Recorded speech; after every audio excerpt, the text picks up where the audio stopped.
Welcome back, y'all, to another episode of General Ed Kids Deserve Geography 2. It's the last day of the year. I am committed to getting the last two episodes for the North America unit out today. This one is going to be about 25 minutes or less. This is just going to be a walkthrough of some lessons, content, a series of map analysis tasks, as well as some additional information. And then I have a small TikTok, about a 3-minute TikTok, that will be out later today as well. And that will be North America. It took me 4 months, but I was able to digitize in talk show format and put the materials on Teacher Pay Teachers, along with guides for how to use them in about 4 months for the first 2 units. And I'm pretty pleased about that. And hopefully to be able to do the remaining, I guess this would be like week 3 or 4 at this point if I was in the classroom curriculum, but the remaining 14 weeks and other places in the world. And that's to come over 2023. Most looking forward to that. This piece here, economic geography, really the movement and shipment of resources and the infrastructure around that in North American context. This lesson is a great example of how public school teachers, when put to the grindstone day in, day out, and students as well, never really have the time to reflect and reapply that input, that sort of critique, and the students often go through the same experiences as well. We claim that feedback is the most important factor in student growth, and that is, there is definitely great validity to that. But we don't give them or us the time to do it. So here I took this lesson that was initially a one-day, one-off, just know this stuff, know that it exists, and we'll expand on the concepts more in the future, and I turned it into a 3-day lesson. So let's take a look at that.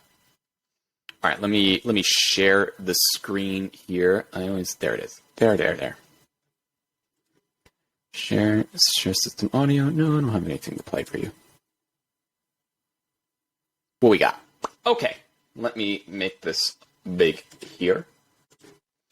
So we have the slideshow, and I guess I probably should show that. There is also a graphic organizer / guided notes that goes with it. This will be on TPT. There's 3 vocab words. There's 5 vocab words, so 3 they're going to fill out, and then the other are for the tasks, and we'll take a look at those as well. So just to know where we're going with that. As always, establishing our standards and pursuits here of the human and economic geography that we're really going to be looking at. Mostly focusing on the economics, specifically the movement of resources, but that often influences where people settle. And economic proliferation often is based on settlement patterns, right? So we'll take a look at those. The D and the D there, the top 2 are the standards.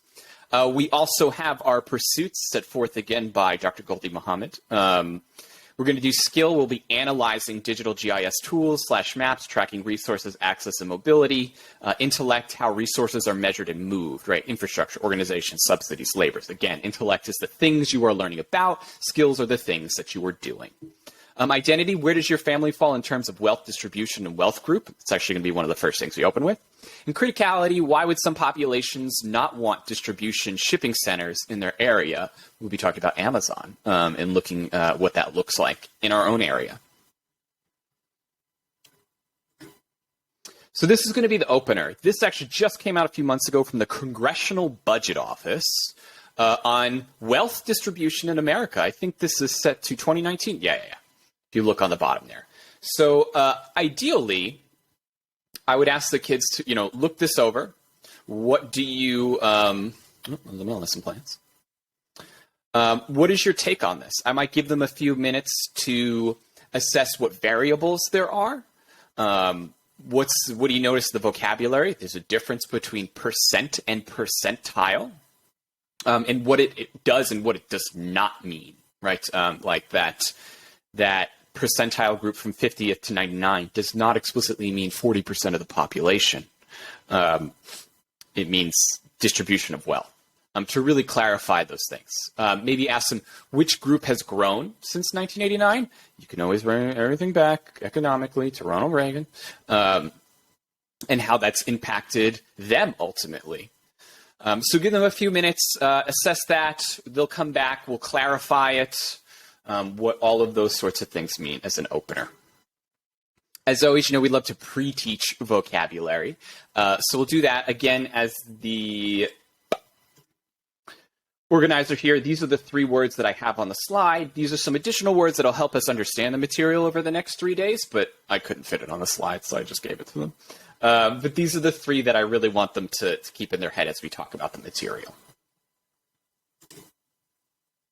So they'll fill those out. We'll discuss them, we'll give some different context actually as well. With tariffs, I want to introduce the concept of trade war, which is one of the vocab words they have on there. Subsidies, where does that money come from? We'll take a look at a critique of GDP and introducing multilateral organizations and agreements, because we're talking about North American economic geography. Probably need to talk about the USMCA, formerly NAFTA, to do that sort of thing. So we'll talk about these. We'll introduce them. What are some of the basics that they need to know? This I found some time ago from economist, I want to say, I have it written down right here, Herman Daly, essentially questioning whether or not GDP should or is an accurate substantive measure of increased quality of life and growth. Are these metrics specifically going to talk about on, who deals with the consequences of mass industrialization and proliferation of resources and the movement of those resources? A lot of this stuff, like Amazon's, blink and eye delivery, that doesn't come without human cost, ultimately. And to talk about this and sort of assess, what are the takeaways, what are the negatives of mass production, put it like that. And whatever questions or comments, thoughts that they have come up for them. So that would be the opening element there, really, right? We did the graph there. That was the sponge or the bell ringer, whichever your district likes to call them. We'll introduce the vocabulary as pre-teaching. And this will just be a straight up info dump. We're talking just straight lecture here. What is a multilateral agreement? The concept of, I guess, graduated tariffs, that X tax until Y% of the resource comes in. You can have certain things. There's a great article from Politico that I've included as well. There it is. That talks about the specific changes, who's involved, what country wants what, who doesn't. Things that might relate to them. If you open up Netflix in your country, is it the same if you open it in another country? And what determines that? Intellectual property, right? And digital trade. Who and why certain industries, such as dairy or agriculture or auto, might want or not want someone in their country, and different ways that Mexico, Canada, and the U.S. handle these specific things. And ultimately, does this seem like large growth? And most of the time, the kids are like, no, 1/3% over 6 years due to the adjustments here. So that, in discussion with the other the other vocabulary words, such as trade wars and tariffs and GDP and all that, whatever conversations come out of that, and that should cover the first day, right? This is info dump day. You get everything you need to know, and then we'll keep it moving. And this is where I initially had ended it. And not all of these images that I used here were actually in my initial lesson. I've expanded a whole lot. But before I move on to the next thing, I'll actually mention this, something as optional take if they wanted, going back to this here. I was going to ask them, look up your family's annual income. They don't have to report it back to me, but how much does your family collectively make in the household? What are the taxes they pay? And what is your mortgage or rent for your home? And then to be able to clarify with that. But, understanding not every parent is as sharing with that sort of information as maybe they could be. But also equipping the kids with the resources to go find out themselves. You can look up your house's worth online or your rent, and where you might fall in on the taxation element. But again, they're not reporting that back to you. Perhaps maybe if they were surprised or not, I don't know. All right, so before I go into the next part here, I want to cite my sources, because this comes from a lot of other people a lot smarter than I am. And I remember seeing it and thinking, yes, I should teach this. So here we have Professor Charmaine Chua, who is with the University of California Systems, Santa Barbara, in their, I think, Global Studies program. Let's take a look at that. Yes, Global Studies here. She is citing the work of Spencer Potiker, as well as some other individuals that, and outlets that she cites throughout this thread, but a lot of the information I'm pulling from, including these photos, is from here. She also references this article from Reuters about the exploitation of Amazon's shadow workforce in Mexico and all the awful things that Amazon and third parties have done to abuse them, and who that benefits. And we'll also be using this map here. This is the interactive story arc map that we'll be using for this task, if you will. Okay. So, taking it back to that thread by Professor Shua, I have here these 3 images, and I'll show them to the class first. This would be the opener. What do you see? Where is it? I remember pretty quickly a student came to the question that, do the people who live in that slum, to that shanty town, do they work for Amazon? Okay, let's talk about, again, that article I just referenced by Reuters, the exploitation, the lawsuits, deaths, union busting, labor violations, wage theft. Right, that would be a big one to harp on, wage theft, and how that impacts the movement of resources and who gets to stay poor and who doesn't. And ultimately the question, who is this facility for? And a lot of them often think, Mexicans, but it's not. This is for USers. This is the facility in Tijuana, Mexico, about 20-minute drive across the border. And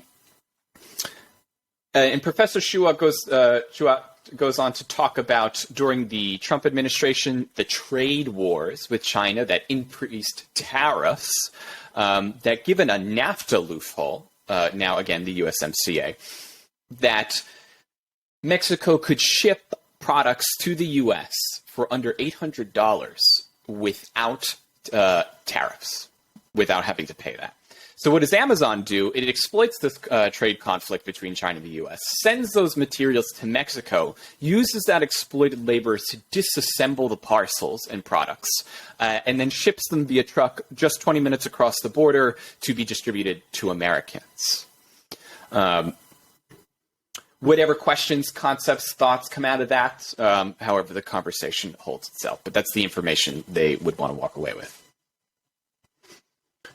I would also introduce them to where I got those sources, right here. And if they want to look at, we're going to use a number of these things. I might even show this as well to see, this is the distance right here, and the information that I just explained there. It all comes from this. Okay. You could easily make this a human geography and exploitation, labor and wage theft lesson. You easily could do that. However, for this time, I have opted to do a story map here by mapping Amazon by Good Jobs First. This is the second iteration of this. The idea was to give this to them, let them read the first 2 paragraphs here. We can even watch this interactive map here about the proliferation of Amazon's warehouses, distribution centers, and why it's like that. Watch this time lapse. You can talk about the key. Again, all the different things to really drive home, all the different things that you can map, right? We're always mapping stuff here.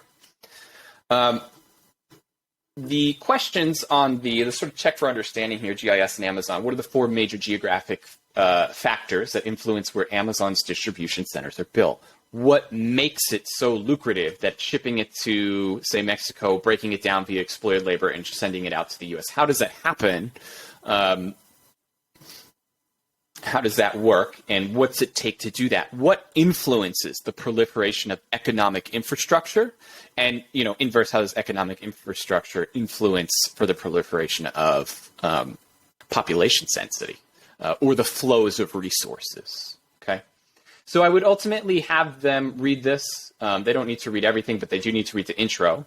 The task, the website, however, freezes up every now and again. The task, however, would be to identify the 4 major factors and ultimately to come back to the discussion questions of who would want this and who wouldn't want this. And based on these metrics, does your county meet the criteria for desirable distribution hub? And ultimately, yes, the county that I worked in does already have one. In fact, they were in the news a couple of months ago for striking as well. So that would be the second day, ultimately.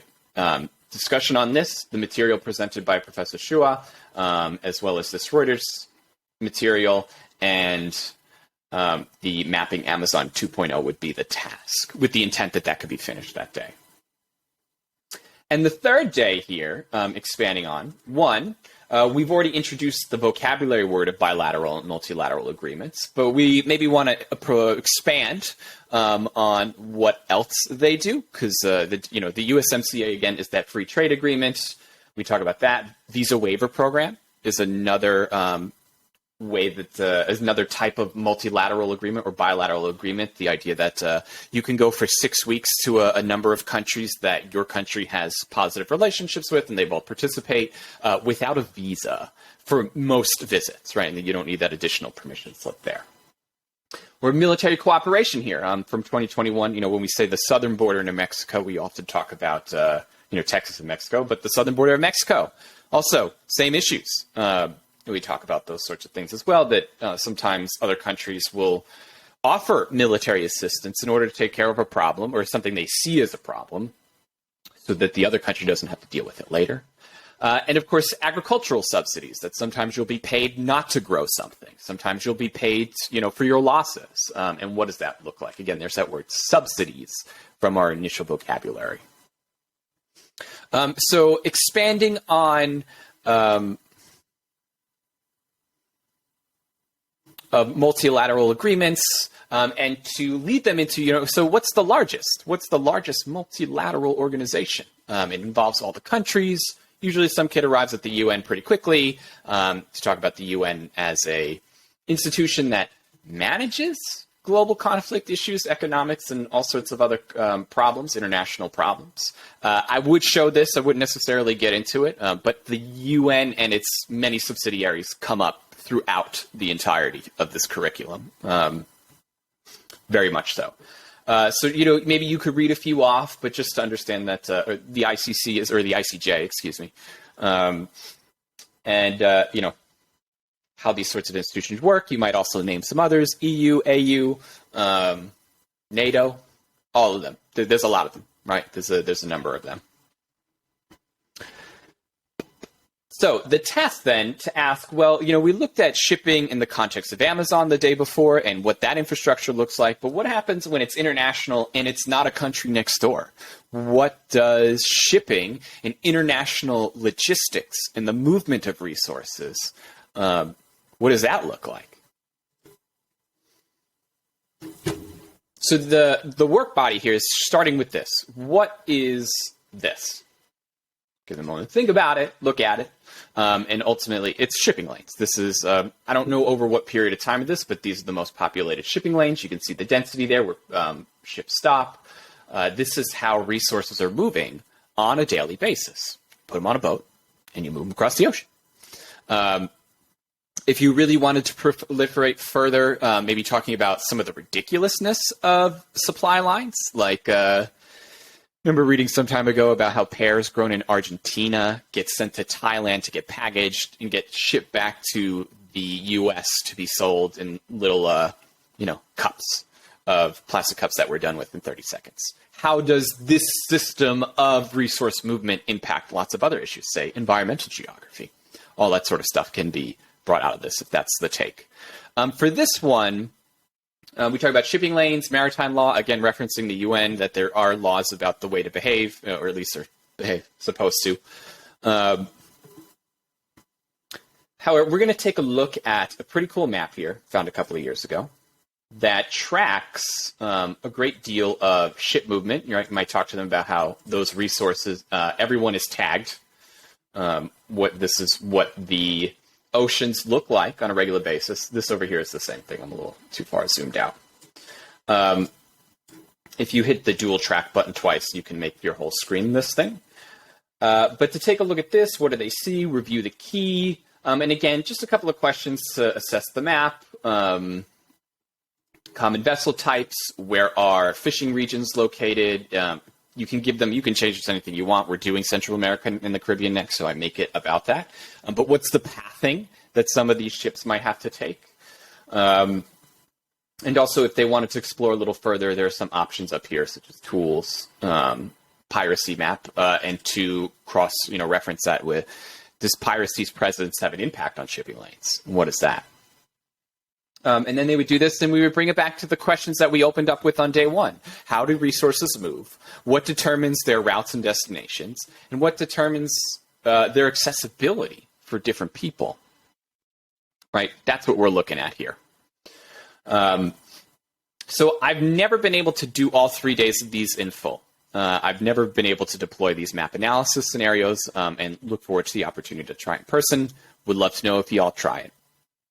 Again, if y'all have some thoughts or questions, please let me know in the comments.